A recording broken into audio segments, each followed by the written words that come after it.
No, you can't do faster. Mama is still learning.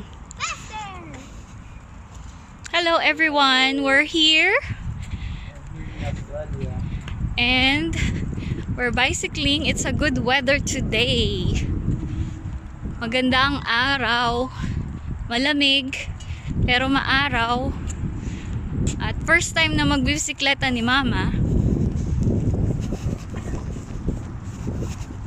Yan ang lake. Katapat lang ng aming bahay. Doon. See, Mama's very good na. may taga ano ka may GPS ka sa likod mo.